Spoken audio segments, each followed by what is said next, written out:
নওগাঁর মান্দায় ৩০০ বছরের পুরনো মন্দিরে উদযাপন করা হচ্ছে রাম নবমী পূজা। এ নিয়ে আরো জানাতে যুক্ত হচ্ছেন সহকর্মী কাজী কামাল হোসেন। কামাল, ভক্তদের উপস্থিতি কেমন দেখছেন জানাবেন।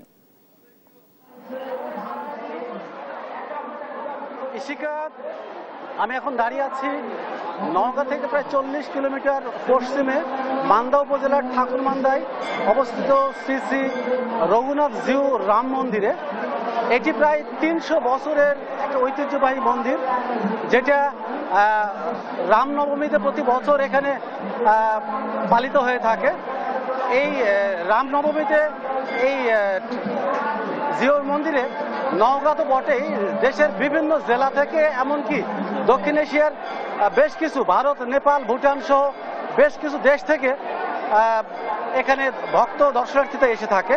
মূলত প্রায় ৩০০ বছর আগে এখানে একজন অন্ধ রাম ভক্ত এখানকার শিব মন্দিরে স্নান করতে যে রাম, লক্ষ্মণ, সীতা এবং হনুমানের মূর্তির সাথে স্পর্শ হওয়ার ফলে তিনি এই মূর্তিগুলো নিয়ে এসে এখানে প্রতিস্থাপন করে এটা একটা মন্দিরে পরিণত করেন।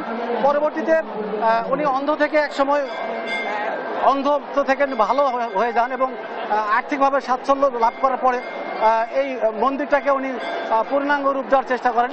এই বিষয়টি, এই খবরটি যখন নাটোরে তৎকালীন জমিদার জানতে পারেন, তখন এই মন্দিরটা পুনরায় এটাকে নতুন আঙ্গিকে তৈরি করেন।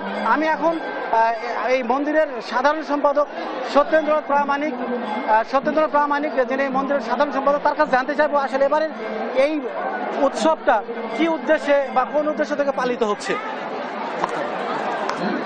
আপনারা জানেন আজকে নবমী তিথি।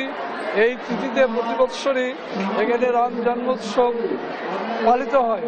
এখানে লক্ষ লক্ষ লোক এখানে উপস্থিত হন ভগবান শ্রী রামচন্দ্রের কাছে প্রার্থনা করার জন্যে, বিভিন্ন রোগ ব্যাধি, অর্থনৈতিক মুক্তি লাভের জন্যে, এবং মানুষ আশানুরূপ ফল পান এবং সেটা প্রত্যক্ষ হাজার হাজার লোকও দেখে যায়।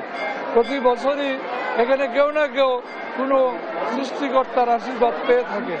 এই মন্দিরতে হিন্দু, মুসলিম, বৌদ্ধ, খ্রিস্টান সবাই এখানে আসেন এবং সবাই এখানে মানত করেন এবং তাদের অনেকের মানত পূরণ হয়, যার কারণে এখানে দিন দিন ভক্ত ক্রমান্বয়ে বৃদ্ধি পাচ্ছে। আজকে আমাদের এখানে যে সাংবাদিক ভাইরা আসছেন, তারা নিজের চোখে দেখছেন এখানকার অবস্থা। আর সরকার আমাদেরকে এখানে অনেক সহযোগিতা করেছেন।